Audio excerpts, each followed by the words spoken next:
Shalom Bapak Ibu Saudara sekalian.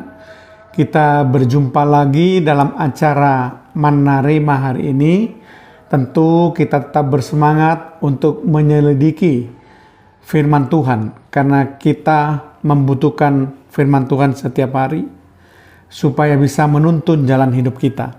Mari kita buka acara Manna Rema hari ini dengan doa terlebih dahulu. Terima kasih Tuhan kalau Tuhan masih memperkenankan kami untuk kami boleh mendengarkan acara Manna Rema hari ini Tuhan, karena kami sungguh butuh firman Tuhan. Kami tidak bisa hidup tanpa firman-Mu Tuhan, karena firman-Mu lah yang menjadi penuntun hidup kami. Terpujilah nama-Mu di dalam nama Tuhan Yesus Kristus. Haleluya. Amin. Shalom Bapak Ibu Saudara sekalian. Topik yang akan saya bahas kali ini adalah pendoa syafaat. Sekali lagi, topik yang akan saya bahas kali ini adalah pendoa syafaat. Apa yang dimaksud dengan pendoa syafaat? Pendoa syafaat adalah setiap orang percaya yang sudah lahir baru, yang sudah dipanggil dari kegelapan menuju kepada terangnya yang ajaib, yang berdoa untuk kepentingan orang lain, untuk para pemimpin, untuk jiwa-jiwa, untuk kota, bangsa, negara, pemerintah, dan bangsa-bangsa lain yang ada di dunia. Nah, kalau kita membaca di dalam Alkitab, baik itu perjanjian lama maupun perjanjian baru, maka kita akan melihat Allah memanggil dan menetapkan para hamba-hambanya untuk menjadi pendoa syafaat. Bahkan di dalam surat 1 Timotius pasal yang kedua ayat 1-2, di situ kita diharuskan juga berdoa syafaat. Pertama-tama aku menasihatkan, naikkanlah permohonan, doa syafaat, dan ucapan syukur untuk semua orang, untuk raja-raja, dan untuk semua pembesar, agar kita dapat hidup tenang dan tentram dalam segala kesalehan dan kehormatan. Jadi memang Allah menginginkan supaya kita tidak berdoa hanya untuk kepentingan diri kita sendiri, tapi kita juga berdoa syafaat untuk orang-orang lain. Kalau kita menyelidiki di dalam Alkitab, maka kita akan melihat bagaimana tokoh-tokoh menjadi pendoa syafaat. Mari kita lihat tokoh-tokoh dalam Alkitab yang menjadi pendoa syafaat. Yang pertama adalah Abraham yang berdoa syafaat untuk Sodom. Ini dapat kita baca di dalam Kejadian pasal yang ke-18 ayat yang ke-22 sampai 23. Nah, pendoa syafaat yang kedua adalah Musa, berdoa syafaat untuk bangsa Israel ketika mereka memberontak kepada Tuhan di padang gurun.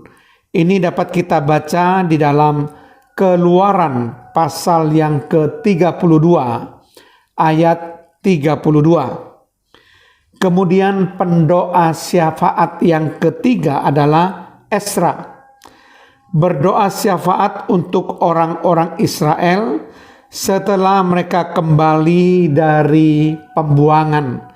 Ini bisa kita baca di dalam Ezra pasal yang ke-9 ayat yang ke-5. Kemudian pendoa syafaat yang keempat adalah Nehemia, berdoa syafaat untuk orang-orang Israel pembuangan setelah kembali ke Yerusalem dari Babel. Ini bisa kita baca di dalam Nehemia pasal yang pertama ayat yang keempat. Pendoa syafaat yang kelima misalnya adalah Daniel. Berdoa syafaat untuk orang-orang Israel ketika mereka dalam pembuangan di Babel. Ini dapat kita baca dalam Daniel pasal 9 ayat yang ketiga. Kemudian pendoa syafaat yang keenam adalah Tuhan Yesus Kristus sendiri. Berdoa syafaat untuk para murid-muridnya. Ini dapat kita baca dalam Injil Yohanes pasal yang ke-17 ayat yang ke-9 dan ayat yang ke-20. Bahkan sampai saat ini Yesus masih tetap berdoa syafaat untuk kita, orang-orang percaya yang hidup pada zaman akhir. Itu bisa kita lihat di dalam Ibrani pasal yang ke-7 ayat yang ke-25. Di situ dikatakan bahwa Yesus menjadi pengantara. Nah, di dalam bahasa Inggrisnya di situ dikatakan bahwa he ever live to make intercession for them. Jadi dia atau Yesus hidup untuk berdoa syafaat bagi mereka, maksudnya bagi murid-muridnya. Kemudian pendoa syafaat yang ketujuh adalah Rasul Paulus yang berdoa syafaat untuk orang-orang percaya, yaitu jemaat Efesus, jemaat Filipi, jemaat Kolose, dan jemaat Tesalonika.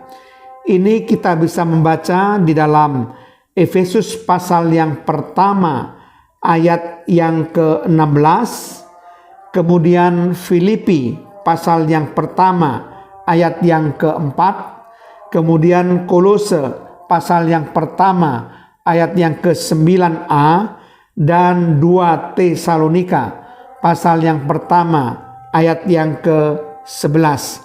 Maka Bapak Ibu Saudara sekalian, jelaslah bahwa Tuhan menginginkan kita menjadi pendoa syafaat supaya kita bisa mendoakan orang-orang lain, mendoakan pekerjaan Tuhan, bukan hanya kita mendoakan diri kita sendiri dan kepentingan kita sendiri. Amin.